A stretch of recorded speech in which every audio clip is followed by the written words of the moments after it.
الحمد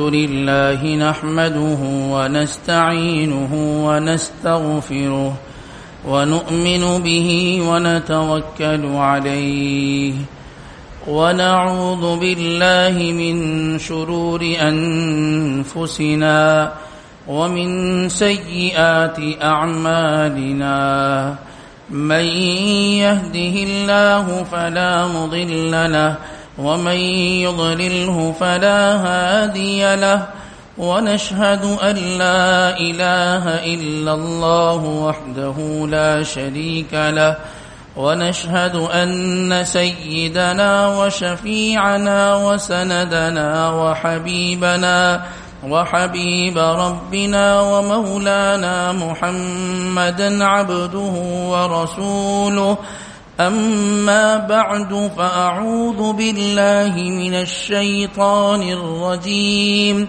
بسم الله الرحمن الرحيم إنما المؤمنون إخوة فأصلحوا بين أخويكم واتقوا الله لعلكم ترحمون وقال النبي صلى الله عليه وسلم لا يؤمن أحدكم حتى أكون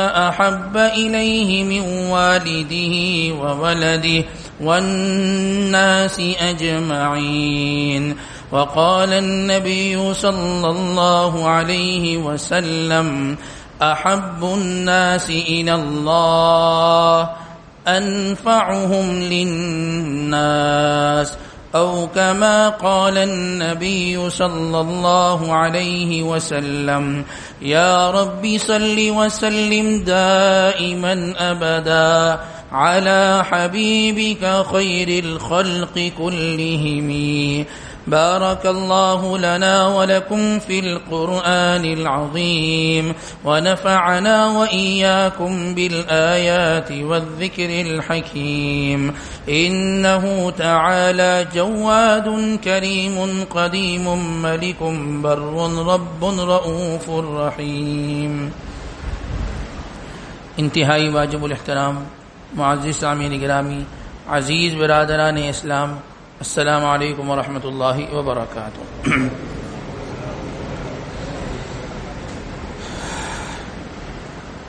ہر دور میں جو اس زمانے کا معاشرہ ہوتا ہے، اس معاشرے میں بہت سی اچھائیاں بھی ہوتی ہیں اور بہت سی خرابیاں بھی ہوتی ہیں. جس زمانے میں اور جس صدی میں ہم زندگی گزار رہے ہیں، عزیز دوستوں، اس زمانے میں بھی بہت ساری اچھائیاں ہیں اور بہت ساری خرابیاں بھی ہیں. اگر کوئی آدمی یہ کہے کہ اب زمانہ بالکل خراب ہو گیا، یہ بھی غلط ہے، اور یہ کہیں کہ سب کچھ صحیح چل رہا ہے، یہ بھی غلط ہے. اچھائیاں، برائیاں، خرابیاں، بہتری، یہ ہر زمانے میں ہوتی ہیں. ہمارے اس زمانے میں، جس معاشرے میں ہم زندگی گزار رہے ہیں، اس زمانے کی خرابیوں میں ایک بہت بڑی خرابی وہ خود غرضی کی خرابی ہے. خود غرضی کیا ہے کہ ہر بندہ اس فکر میں لگا رہے کہ بس کسی طریقے سے میرا فائدہ ہو جائے، کسی طریقے سے میں آرام میں، سکون میں، چین میں رہوں. بس ہر آدمی کو اپنی فکر ہے. یہ جو ہے نا نفسا نفسی کا یہ دور، یہ نظام، یہ نفسا نفسی تو قیامت میں ہوتی ہے. جب اعمال کا وزن ہوگا، اس وقت نفسا نفسی کا عالم ہوگا. نہ باپ کو بیٹے کی فکر، نہ بیٹے کو باپ کی فکر، نہ بیٹی کو ماں کی فکر، نہ ماں کو بیٹی کی فکر، نہ دوست کو دوست کی فکر. کسی کو کسی کی فکر نہیں ہوگی میں کسی طریقے سے کامیاب ہو جاؤں. یہ تو حشر کا میدان ہے، وہاں کی یہ صورتحال بیان کی گئی ہے احادیث نبویہ کے اندر. لیکن جس زمانے میں ہم زندگی گزار رہے ہیں، اس زمانے کا بھی حال کچھ اس سے الگ نہیں ہے. ہر آدمی اپنی کامیابی کے پیچھے لگا ہوا ہے. دوسرے کا احساس، دوسرے کی فکر، دوسرے کے درد کو محسوس کرنا، دوسرے کی تکلیف کو محسوس کرنا، اس چیز کی بہت کمی ہے، اس چیز کی بہت کمی ہے۔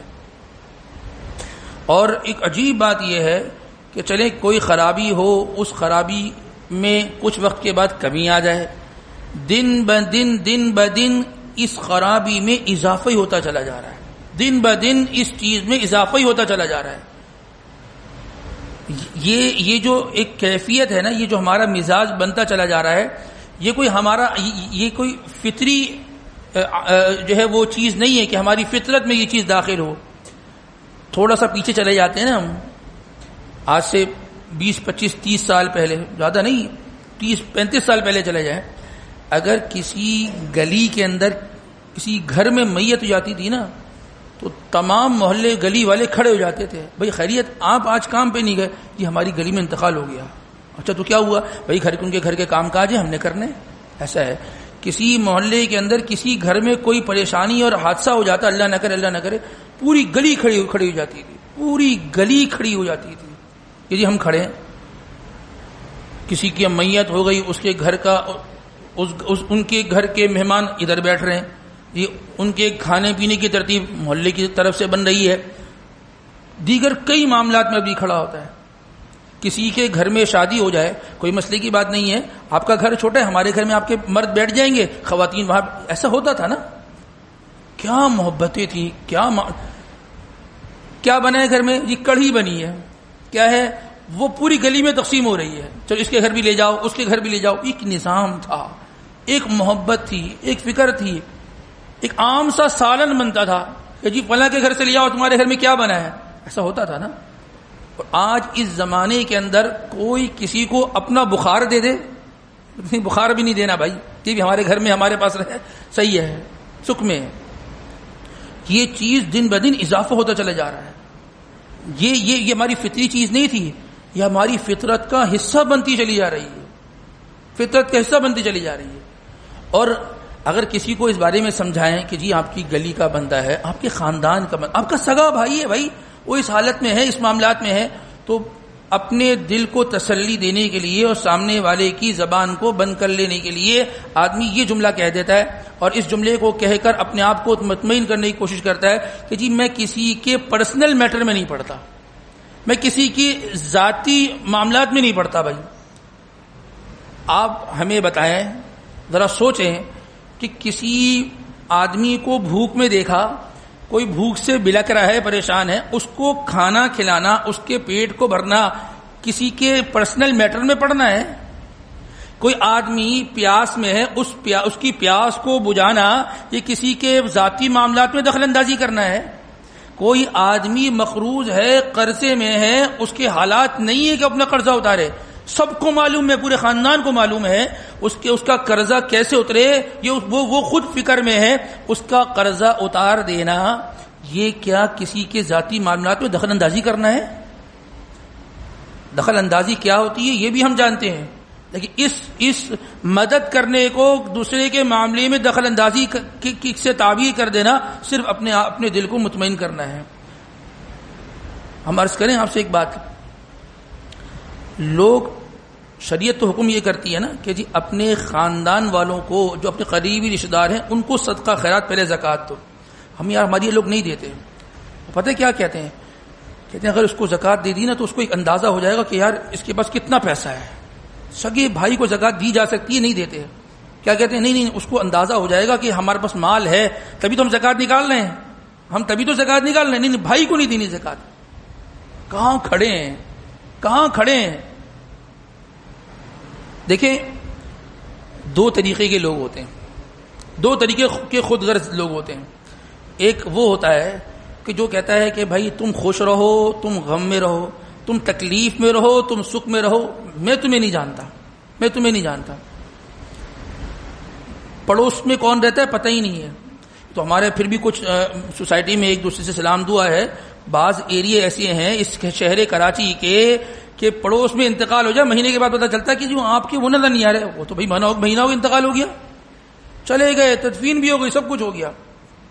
تو بعض لوگ تو وہ ہوتے ہیں کہتے ہیں کہ آپ جیے یا مرے ہیں، ہمارا آپ سے کوئی تعلق نہیں ہے، ہم اپنے فائدے کے اور اپنے نقصان کے ذمہ دار ہیں۔ ایک بعض لوگ تو اس طریقے کے ہیں۔ اور بعض ایک طبقہ ہمارے زمانے میں معاشرے میں وہ ہے، وہ یہ کہتا ہے کہ میں فائدہ حاصل کر لوں، اگرچہ آپ کو نقصان پہنچتا ہے پہنچ جائے، آپ نقصان اٹھاؤ، مجھے اس سے کوئی وہ نہیں ہے، مجھے فائدہ پہنچنا چاہیے۔ ہم اپنے بیماری میں ڈاکٹرز کو دکھانے جاتے ہیں نا، ہمیں بھی پتا ہوتا ہے کہ یہ ڈاکٹر صاحب جو پرچی لکھ کر دے رہے ہیں، یہ دوائی آپ کو پورے شہر میں کہیں نہیں ملے گی۔ کہاں ملے گی؟ یہ ڈاکٹر صاحب کے کلینک کے باہر جو کلینک نہیں ملے گی۔ کیوں بھائی؟ کیا وجہ ہے؟ ڈاکٹر صاحب میں بہت غریب آدمی ہوں، میرے پاس نہیں ہے، میں آپ کی فیس دینے کے ویسے نہیں ہے، میں زکوٰۃ خیرات لے کے میں آپ کو دکھانے کے لیے آیا ہوں۔ وہ کہتے ہیں یار تمہارا مسئلہ ہے، تم جیو یا مرو، مجھے تو اپنا فائدہ چاہیے، مجھے تو اپنا۔ آپ نے یہ ٹیسٹ کروانے ہیں، یہ کہاں سے کروانے ہیں؟ جہاں سے میں کہہ رہا ہوں، اپنے ورنہ میں رپورٹ آپ کی نہیں دیکھوں گا، ورنہ میں آپ کی رپورٹ نہیں دیکھوں گا۔ بھائی کیا وجہ ہے؟ اور لیبارٹری نہیں ہے، کیا مسئلہ ہے؟ کیا مسئلہ ہے بھائی؟ میرا وہاں سے حساب و کتاب چل رہا ہے، بھائی میری جیب میں نہیں ہے، میں بھیک مانگ کر لایا ہوں آپ کو فیس دینے کے لیے، میرا مسئلہ نہیں ہے بھائی، آپ مر جاؤ، آپ اسی بیماری میں مر جاؤ، میں کچھ نہیں کر سکتا۔ ایسا ہے نا، ایسی خود غرضی ہی کہ آپ مر جاؤ، بس مجھے فائدہ چاہیے، مجھے فائدہ چاہیے۔ ہم اپنے تعلیمی اداروں کا حال دیکھ لیں، آپ نے داخلے سے لے کر کاپی، کتاب، جوتا، کپڑا سے لے کر سب کچھ آپ نے ادارے سے لینا ہے۔ ایک کاپی جو ادارے سے مل رہی ہے، جس میں کیا ہے، صرف ادارے کا مونوگرام اور اس کا اوپر کا کور ہے نا، ایسا ہی ہے نا، یہی کاپی اس سے اچھے جو ہے وہ کاغذ میں آپ کو باہر سے ملے گی۔ بھائی وہ بھی تو کاپی ہے نا، یا اس میں لکھا نہیں جا سکتا؟ نہیں، یہیں سے لینی ہے۔ ایک ڈیکورم برقرار رہے، ایک یہ برقرار رہے، ایک وہ برقرار رہے۔ میں اپنے بچے کو پڑھانا چھوڑ دوں کیا؟ میرے پاس نہیں ہے اس طریقے کے لوازمات کو پورا کرنے کے لیے سسٹم، نہ پڑھائیں، سرکاری ادارے میں لے جائیں، سرکاری اسکولوں میں لے جائیں، وہاں پڑھا لیں، جاہل رہے آپ کا بچہ۔ ہمیں اپنا حساب و کتاب بنانے سے مطلب ہے، ہمیں فائدہ پہنچنا چاہیے۔ یہ معاشرہ ہے نا، ہم اسی معاشرے کے لوگ ہیں، اسی معاشرے میں۔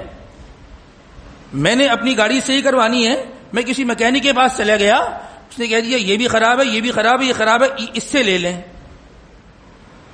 بعد میں دیکھا سب کچھ صحیح تھا، ہوتا ہے نا۔ کیا ہے جی؟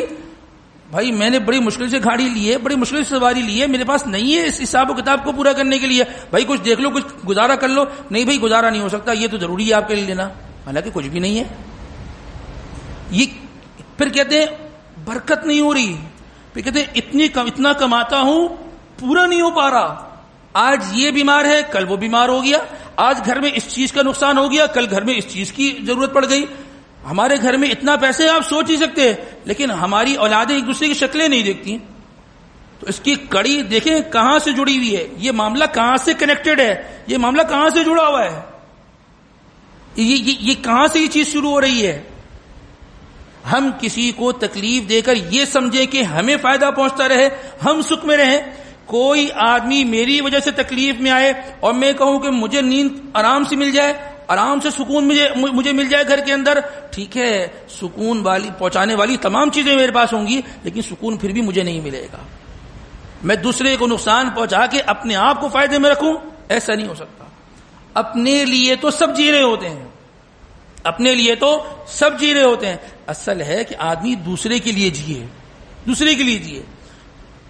غزوہ احزاب کا موقع تھا، جس کو غزوہ خندق بھی کہتے ہیں۔ تو صحابہ اکرام رضوان اللہ تعالی علیہم اجمعین کو اللہ کے نبی نے اس بات کا حکم دیا کہ کیا کیا جائے، جی خندق کھودی جائے۔ حضرت سلمان فارسی رضی اللہ تعالیٰ نے مشورہ دیا کہ آپ خندق کھدوا دیں۔ خندق کھدوائی، کم سے کم کوئی 3.5 میل کے قریب جو ہے وہ خندق کھدوائی، اور 5-5.5 فٹ گہری خندق تھی، اتنی خندق کھدوائی۔ جب یہ خندق کھد رہی تھی تو رسول اللہ صلی اللہ علیہ وسلم کہاں تھے؟ اللہ کے نبی کیا کر رہے تھے؟ آپ بیٹھے تھے، انتظار کر رہے تھے کہ چلو جی خندق کھد جائے تو پھر اپنے معاملے کو شروع کریں۔ آپ بنفس نفیس خود شریک تھے، صحابہ تھکاوٹ کا شکار، سخت گرمی کا عالم، اور یہ معاملات رسول اللہ صلی اللہ علیہ وسلم ایسا نہیں تھا کہ ان کو لگا دیا کام پہ اور خود آرام سے بیٹھ گیا، نہ خود شریک تھے۔ آئین صحابی کیا فرمانے لگے؟ لیکن نبی بھوک کا عالم یہ ہے کہ میں نے بھوک کی وجہ سے اپنے پیٹ پر پتھر باندھا ہوا ہے. تو رسول اللہ علیہ وسلم کیا فرمایا کہ نہیں تم جو ہے نا وہ پتھر باندھو، میں تو چونکہ تمہارا حاکم ہوں، وقت کا نبی ہوں، تو مجھے تو کھانے کی اجازت ہے. حضور نے کیا فرمایا؟ میں آپ سے 2 ہاتھ آگے ہوں، آپ نے 1 میں 2 پتھر باندھے ہوئے. ایسے ہے. اسی غزوہ خندق کے موقع پر حضرت جابر ابن عبداللہ رضی اللہ تعالیٰ نے فرمایا کہ لیکن ابھی میں آپ کی اضافت کرنا چاہتا ہوں، جب میں نے آپ کے پیٹ پہ پتھر دیکھے تو مجھ سے رہا نہیں گیا، آپ آ جائیں اپنے ساتھ چند لوگوں کو لے آئیں. اللہ کے نبی فرمایا نہ، سب چلیں گے، سب تمہارے گھر میں کھائیں گے، ایک بھی یہاں نہیں رہے گا. مجھے فائدہ پہنچ جائے، مجھے آرام پہنچ جائے، مجھے سکون پہنچ جائے، میں اندر اے سی میں بیٹھا رہوں، باہر میرا عملہ وہ اس کو رگڑا لگتا رہے تو لگے، کوئی مسئلے کی بات ہی نہیں ہے، مجھے فائدہ پہنچے، ایسا آدمی کبھی کامیاب نہیں ہوتا. حب الراحت یورث من الندم، وہ آدمی جو اپنے آپ کو راحت پسند بنا دیتا ہے، ایک نہ ایک دن اس کو شرمندگی اٹھانی پڑتی ہے. دوسرے کی تکلیف، دوسرے کے غم کو اس کو محسوس کرنا، یہ اصل انسانیت ہے. اور دوسرے کے آگے سے پلیٹ کھینچ لینا، دوسرے کو دھکا مار دینا، یہ کیا ہے؟ حیوانیت ہے. قربانی گزری ہے نا، جانور کھانا کھاتے ہوئے کیا ہے؟ ایک جانور کھانا کھا رہا ہوتا ہے، دوسرا اس میں منہ مارتا ہے، وہ اس کو سینگ مارتا ہے، پیچھے ہٹ جاؤ، ہم نے کھانا ہے. ایسا ہے نا. وہی جانور کھا لیا، اسی میں پاؤں ڈال دیا، جانور ہے نا، دوسرے کے آگے نہیں رکھتا نا. ہمارا حال یہ ہے بھائی، میں اس چیز کو استعمال کروں نہ کروں، لیکن دوسرا نہ کرے. یہ حیوانیت ہے، انسانیت نہیں ہے. اللہ نے اشرف المخلوقات بنایا، لیکن معذرت کے ساتھ ہم نے شریعت دین کے اعتبار سے اپنی تربیت نہیں کروائی، ہماری تربیت نہیں ہوئی، تو ہم کہاں کھڑے ہیں؟ ہمارا حال ہمارے سب کے سامنے ہے. رسول اللہ صلی اللہ علیہ وسلم نے ارشاد فرمایا سب سے بہترین آدمی کون ہے؟ سب سے بہترین آدمی کون ہے؟ فرمایا احب الناس الی اللہ، سب سے زیادہ بہترین اور پسندیدہ شخص اللہ تبارک و تعالیٰ کی نزدیک وہ ہے انفعہم للناس، جو سب سے زیادہ لوگوں کو فائدہ اور نفع پہنچانے والا. جو آدمی جتنا زیادہ لوگوں کو فائدہ پہنچائے گا، کرائیٹیریا یہ ہے کہ یہ آدمی اللہ کو بہت زیادہ اتنا زیادہ پسند ہے. میں اگر 25% لوگوں کو نفع پہنچاتا ہوں اور 75% اپنی فکر ہوتی ہے، تو اس کا مطلب یہ ہوا کہ میں اللہ تبارک و تعالیٰ کو پسند ہوں، لیکن سوائے 25%، بس صرف 25%. اور اگر میں 50% لوگوں کی فکر کرتا ہوں، روزانہ کی جو میری زندگی ہے، جو میرے معمولات ہیں، میں 50% لوگوں کی فکر کرتا ہوں، تو اس کا مطلب یہ ہے کہ میں اللہ کو پسند ہوں، لیکن 50% پسند ہوں.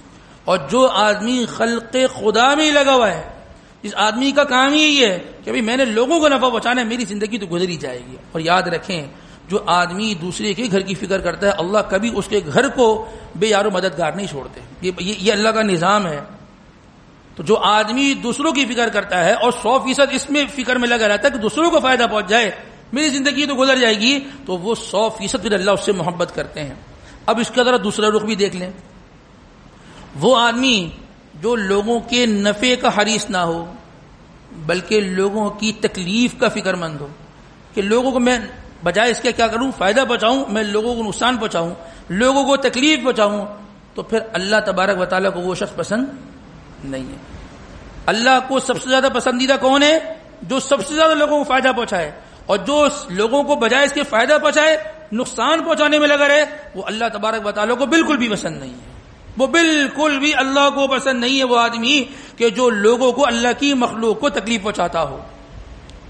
اسی روایت میں آگے جا کے جناب نبی کریم سرکار دو عالم صلی اللہ علیہ وسلم نے ارشاد فرمایا کہ وہ آدمی، وہ عمل جو اللہ تبارک و تعالیٰ کو سب سے زیادہ پسندیدہ ہے، وہ کیا ہے؟ فرمایا احب الاعمال الی اللہ، سب سے زیادہ بہترین عمل اللہ تبارک و تعالیٰ کے نزدیک کیا ہے؟ وہ کون سا عمل ہے جس کو اللہ تبارک و تعالیٰ بہت زیادہ پسند فرماتے ہیں؟ فرمایا سرور یدخلوہ علی مسلمین، فرمایا کہ کسی مسلمان کے دل کو خوش کر دینا یہ اللہ کو بہت پسند ہے، بشرط یہ کہ شریعت کے راستے پہ ہو.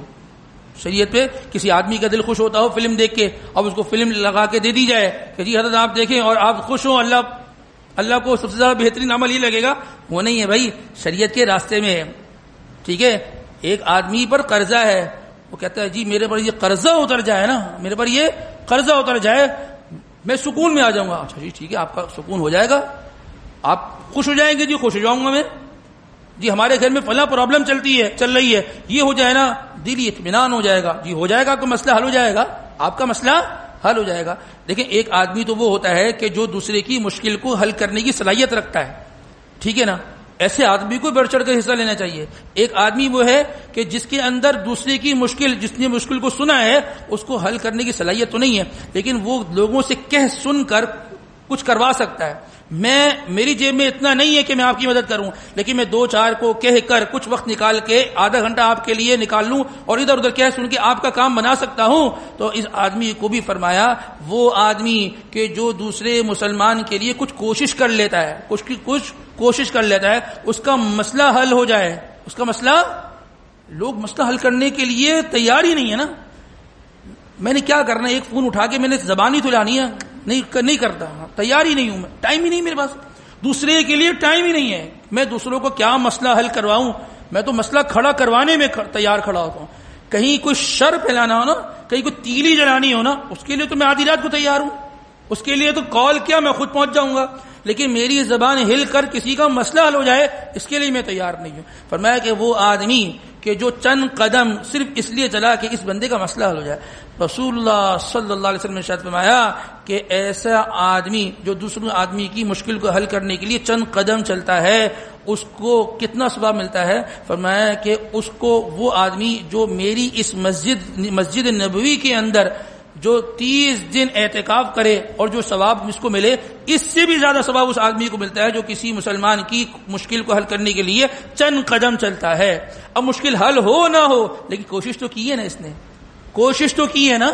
اور جب آدمی کی نیت صحیح ہوتی ہے نا، آدمی کے ارادے ہوتے ہیں نا، ایک تو ہوتا ہے کھانا پوری کرنے کے لیے، ایک آدمی کی واقعی نیت ہوتی ہے جی میں اس کا یہ کام کروا دوں. میں اس کو ایسا بندہ ملنا بہت مشکل ہے اس زمانے میں کہ میں کسی کے لیے تو 2 بول لوں، نہیں، اپنے لیے سب کچھ ہے، دوسرے کے لیے کچھ بھی نہیں ہے. تو فرمایا کہ وہ آدمی جو کسی دوسرے مسلمان کی مشکل حل کرنے کے لیے تھوڑی سی کوشش کر لیتا ہے، تھوڑا سا 4 قدم چڑھ لیتا ہے، تو فرمایا کہ اس آدمی کو مسجد نبوی کے اندر 30 دن اعتکاف کرنے کا جو ثواب ملتا ہے اس سے بھی زیادہ ثواب ملتا ہے. تو بھئی ہمیں تو ثواب کے حریص ہونا چاہیے. انہی نیکیوں کا معاملہ تو آخرت میں ہوگا کہ آدمی ایک دوسرے سے منہ موڑ رہا ہوگا. اس نیکیوں کو جمع کرنے کے لیے کتنا بہترین عمل ہے. 100 لوگ ہمارے پاس آتے ہیں جی یہ معاملہ ہے، یہ مسئلہ ہے، یہ معاملہ ہے. آدمی تھوڑا سا کوشش کر لینا، کتنا نیکیوں کا ڈھیر جمع ہو جائے گا، کتنا نیکیوں کا ڈھیر جمع ہو جائے گا. مسلم شریف کی روایت ہے، حضرت حذیفہ رضی اللہ تعالیٰ عنہ فرماتے ہیں کہ جنگ یرموک کے موقع پر میرے چچا زاد بھائی اس جنگ کے اندر شریک تھے لیکن گم ہو گئے تھے. فرماتے کہ میں تلاش کرنے لگا، یبن عم، اے چچا زاد بھائی آپ کہاں ہیں. تو ایک کمزور سی آواز آئی، فرمانے لگے کہ میں یہاں ہوں، میں آپ کو پانی پلاتا ہوں. جیسے ان کے منہ کے قریب پانی گیا تو پڑوس سے آواز آ گئی کہ جی مجھے پانی کی ضرورت ہے. یہ قصے کہانیاں نہیں ہیں، فیلنگز ہوتی ہیں. پڑوس سے آواز آئی. وہ فرماتے ہیں جیسے میں نے پڑوس میں دیکھا تو حشام بن عاص، یہ بھی ایک صحابی ہیں، فرمایا وہ تھے. میرے چچا زاد بھائی نے کہا اس کو پلاؤ. یار ایک آدمی وہ زندگی موت کی کشمکش میں ہے، اس کے لب پر پانی پہنچ گیا، جان میں جان آ جائے گی، وہ کہتے نہیں مجھے اس کو پلاؤ. ان کے قریب گیا، وہ اور قربانی والے. ایک پڑوس سے اور آواز آ گئی، کہتے ادھر بھائی مجھے پانی کی ضرورت. وہاں پہنچے تھے تیسرے بندے کے بعد کہ بیچارے کی جان نکل گئی. اب وہ دوبارہ لوٹ کر ہشام بن عاص کے پاس آئے رضی اللہ تعالیٰ عنہ، وہ بھی اللہ کو پیارے ہو گئے. اس سے چھوڑ کر اپنے چچا زاد بھائی کے پاس آئے، وہ بھی اللہ کو پیارے ہو گئے. جانیں دے دیں لیکن اپنے اس لب کے قریب آئے ہوئے پانی اس کو اپنے حلق سے نیچے نہیں اتارا. ہم یہ نہیں کہتے کہ خود فقر و فاقے کے اندر زندگی گزارو، دوسروں کو دو. خود بھی کھاؤ لیکن دوسروں کو تو دو. صحابہ تو بہت اونچے لوگ تھے، یؤثرون علی انفسہم، اپنے اوپر دوسروں کو ترجیح دیتے تھے. ولو کان بہم خصاصہ، اور خود کی حالت کیا تھی، فقر و فاقے کے اندر تھے. خود پیٹ میں روٹی نہیں ڈال رہے، اپنے حصے کی روٹی دوسرے کو دے رہے ہیں، خود بھوک میں زندگی گزار رہے ہیں. وہ لوگ تھے کہ جو دوسروں کی مدد کر کے خوش ہوتے تھے، اور ہم وہ لوگ ہیں جو مدد لے کر خوش ہوتے ہیں. یہ فرق ہے. اگر اسلامی دینی تعلیمات پر ہم عمل کرتے چلے جائیں گے تو انشاءاللہ مدد کرنے کے جذبات ابھریں گے. اصل فضائل سامنے ہونا، اصل اس پہ کیا ملے گا یہ چیزیں سامنے ہو اور آدمی سمجھے واقعی نیکی بھی کوئی کرنسی ہے اور یہ آخرت کی کرنسی آخرت میں استعمال ہوگی، میں ابھی سے اس کو لو جمع کر لوں تو پھر آدمی کے اندر ان نیکیوں کے کرنے کا جذبہ اور شوق ہوگا. تو لہذا عزیز دوستوں، اپنے لیے نہ جئیں بلکہ اپنے محلے، اپنے رشتہ دار، اپنے خاندان، اپنے ملنے ملانے والے آدمی لوگوں کے لیے جئیں. اس آدمی کا جب انتقال ہوتا ہے نا، جو لوگوں کی مدد مشکل میں کھڑا ہوتا ہے، ہر آدمی اس کی انتقال میں یہ کہہ رہا ہوتا ہے او جس نے میرا فلاں کام کر دیا تھا، او جس نے میرا فلاں کام کر دیا تھا، جو میرا فلاں کام کر دیا تھا. اور وہ آدمی جو کسی کے کام نہیں آتا وہ کہتے ہیں او جی اس کے ہونے سے کوئی فائدہ نہیں تھا تو اس کے جانے سے کوئی نقصان بھی نہیں ہو، جی جانے دو، جی جانے دو. لوگ پھر آدمی اس کو یاد نہیں کرتے. اور وہ آدمی جو لوگوں کے لیے کھڑا ہوتا تھا ہر موقع اس کو یاد آتا تھا، یار وہ ہوتا نا وہ یہ کام کر دیتا، وہ ہوتا نا یہ کام وہ کر دیتا، وہ سارے کام کر لیتا تھا. بھائی اللہ تبارک و تعالی ہمیں لوگوں کے حقوق کو ادا کرنے کی اور لوگوں کے لیے اللہ تبارک و تعالی اپنے آپ کو پیش کرنے، ان کی خدمت کرنے، ان کی مدد کرنے کی اللہ پاک ہمیں توفیق نصیب فرمائے. وآخر دعوانا الحمدللہ رب العالمین.